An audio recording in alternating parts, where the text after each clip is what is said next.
Salut à tous, bienvenue dans cette nouvelle vidéo historique. Je conduis, mais voilà, je conduis ou je conduis pas, c'est la même chose. Donc on va parler d'histoire, Saint-Empire romain germanique, on va aller en Allemagne. Et j'avais fait une vidéo sur la Bohème, du roi Otakar Ier.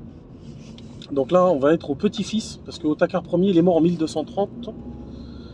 Et 40 ans plus tard, il y aura une bataille décisive qui va mettre fin au Otakar II. Donc il y aura Vaclav, son fils, Otakar, et le fils de Vaclav, qui subira l'invasion mongole, qui résistera très très bien, roi de Bohême. Tout ça, ça fait partie de la sphère du Saint-Empire romain germanique. Et le 26 août 1278, 13e siècle, donc en plein Moyen-Âge, vous avez un concurrent, il faut élire un empereur. L'empereur Frédéric, il est mort, Frédéric II, Stupormundi, le fameux Stupormundi dont je vous avais parlé. Et les cartes, ils sont en train de changer, et le pape Innocent IV,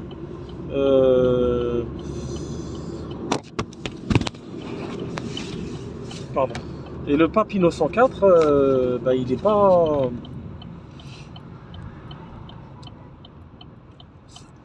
Il n'est pas très content. Donc il faut élire un nouveau gouverneur. Et il y a les élections dans le Saint-Empire romain germanique, ce qui s'appelle l'interrègne. L'interrègne, c'est 1250. À partir de 1250, il n'y aura pas de gouverneur vraiment dans le Saint-Empire romain germanique. Et 1250 jusqu'à 1280, le temps qu'il y ait des grosses batailles, on décide qui est le chef. Donc lors des élections, c'est des histoires d'argent, d'accord, pour être clair avec vous. Et lors de cet interrègne, tous les électeurs, c'est-à-dire les rois, les ducs, les trucs et tout ça, tous ceux qui font le Saint-Empire romain germanique, ils veulent devenir empereurs. Donc il y a une élection. Et là, la guerre en interne est ouverte. Ça s'appelle l'interrègne. 1250-1280 à peu près. Et le roi Otakar II de Bohême, qui est l'apogée du roi de Bohême, de la Tchéquie,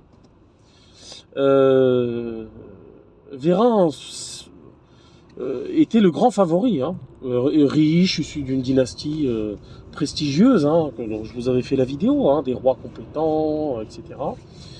Et il y a une personnalité qui va sortir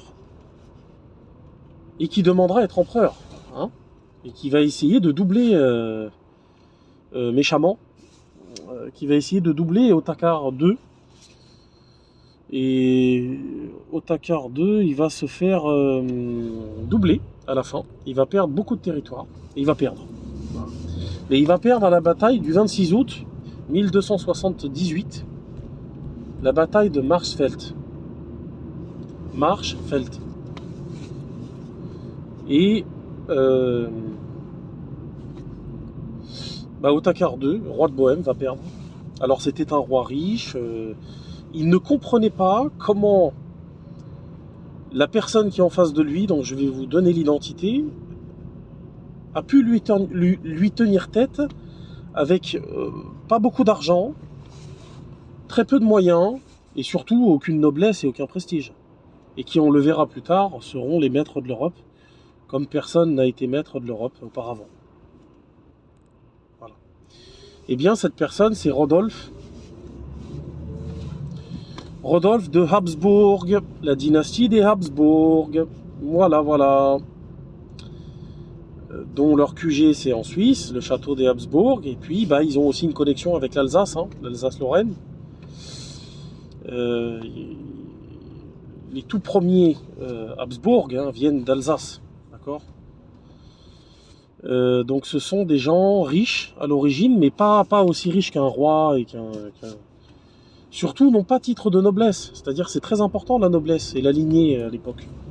C'est lié à la religion, au christianisme. Et donc ce Rodolphe, il sort de nulle part là, et puis il se met Parmi les électeurs, ok, ça surprend tout le monde, il sort de je ne sais où. Et puis d'un seul coup, il arrive à tenir tête au roi Otakar II, roi de Bohême. Et là, vent de panique dans le monde germanique. Parce que les Tchèques, hein, royaume de Bohême, ils étaient germanisés, d'accord. Ils se sont entièrement épousés la culture allemande. D'où le début de la dynastie des Prémislied, comme je vous avais expliqué. La dynastie des rois de Bohême. Otakar Ier, son grand-père. Et là, c'est quand même assez quelqu'un d'orgueilleux, hein, c'est quelqu'un de puissant. Otakar II, il est plus puissant que son grand-père. Bon, son grand-père a tout fait quand même. Hein. Otakar Ier. Mais Otakar II, en fait, son orgueil va se retourner contre lui. Et le 26 août 1278, il va perdre et il va mourir. Et puis, il y aura des conséquences très graves pour le royaume de Bohême. En fait, si vous voulez, le royaume de Bohême a failli prendre le pouvoir en Europe. Contrôler le Saint-Empire romain germanique, c'est contrôler l'Europe. Hein. Voilà, pour être clair avec vous. Il y a des combats en interne avec le pape et le Vatican et tout ça, et la papauté, quoi, voilà. Mais c'est de la salade entre Européens, pour essayer de savoir qui va gagner quoi, qui va gagner les derniers restes et les trucs et tout, les réseaux. Voilà, mais c'est en vrai... le dur du dur, c'est celui qui sort les grosses armées, qui a le plus gros argent, etc. Donc voilà, le 26 août 1278, vous aurez le premier Habsbourg, c'est l'apparition des Habsbourg, la dynastie des Habsbourg, hein, très importante. C'est l'apparition des Habsbourg, prise de pouvoir des Habsbourg, et ils se font connaître dans le monde germanique et dans le monde historique. 26 août 1278, Rodolphe de Habsbourg, von Habsbourg, bat Otakar II de Bohême, le fameux roi tchèque. Hein. Et ça va changer le cours de l'histoire. D'accord ? Il n'y aura pas de miséricorde entre eux. Hein. C'est chrétien, pas chrétien. Ça va pas bien se passer du tout. Ça va monter dans la tête de Otakar. Son épouse y sera pour quelque chose aussi. Hein. Il aura une sacrée influence elle a une sacrée influence sur Otakar, si mes souvenirs sont bons. Alors un coup elle essaye de le temporiser parce qu'elle va tout perdre. Hein. Un coup elle essaye de le chauffer. Hein. Comment ça, le petit truc. En tout cas, on sait qu'Otakar il était très en colère. Il se mettait dans des crises, pas de folie, mais il était vraiment dans des crises politiques. Il était vraiment subjugué de voir, mais d'où sort ce Rodolphe Germain là, comment il arrive à s'en sortir, parce que Rodolphe de Habsbourg, c'était un fin calculateur. Les Habsbourg, c'est une dynastie c'est une famille, d'accord ? Et ils sont très soudés. Hein ? Et le ciment de leur famille, hein, c'est la religion catholique. Hein. Donc il y a un lien très puissant entre le pape et... c'était des croyants, d'accord ? Comme je vous ai dit dans l'autre vidéo, on est dans une époque théologique, d'accord ? Où la religion est mélangée à la société et est indissociable de la loi. La religion, c'est la loi. La Bible, c'est la loi. Voilà, donc il n'y a pas... C'est comme en Arabie Saoudite. En Arabie Saoudite, c'est le Coran et la Sunna.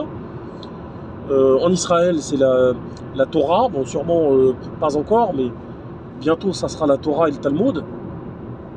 Hein, ça sera un état religieux bientôt. Mais voilà, vous comprenez un petit peu le contexte. Ce ne sont pas des laïcs. Donc voilà, c'est tout ce que j'avais à vous dire. Bataille très importante, c'est la sortie des Habsbourg. Rodolphe de Habsbourg, c'est lui qui mettra en puissance les Habsbourg dans l'histoire de l'Europe. Et on sait à quel point ils ont participé à la puissance de l'Europe. Les Habsbourg, c'est la dynastie la plus puissante d'Europe de l'histoire. Voilà, je ne peux pas vous expliquer mieux. Et tout a commencé justement avec la Tchéquie. Hein, on retrouve toujours les Tchèques, nos frères tchèques, frères de sang pour moi. Hein. En tant que Français, c'est nos frères de sang quand même. On retrouve toujours cette puissance tchèque, les montagnards qui s'en sortent et qui sont quand même très forts politiquement pour des gens reculés dans le nord de l'Europe, dans le centre de l'Europe, qui sont quand même balèzes. Hein. Ils arrivent à soutenir l'empereur du Saint-Empire romain germanique, ils se développent, ils est éduquent, ils deviennent rois, la dynastie elle dure très longtemps, ils repoussent les invasions mongoles. Donc voilà, c'est aussi Une vidéo pour dire la sortie des Habsbourg, mais aussi pour rendre hommage aussi à la République tchèque et à son histoire. Voilà, pour dire quand même... voilà, c'est quand même... ils étaient très forts les Tchèques à l'époque. Hein. La bohème. D'où des chansons de Charles Aznavour, la bohème. C'est pas anodin si on entend parler de la bohème à notre époque. D'accord ? Il s'est passé beaucoup de choses. Donc là, ça a été une défaite. Je vous ferai une vidéo sur des victoires encore. Hein, et puis voilà. La prochaine vidéo, ça sera sur Karel. Karel IV, le grand empereur Saint-Empire romain germanique, qui vient de Bohême.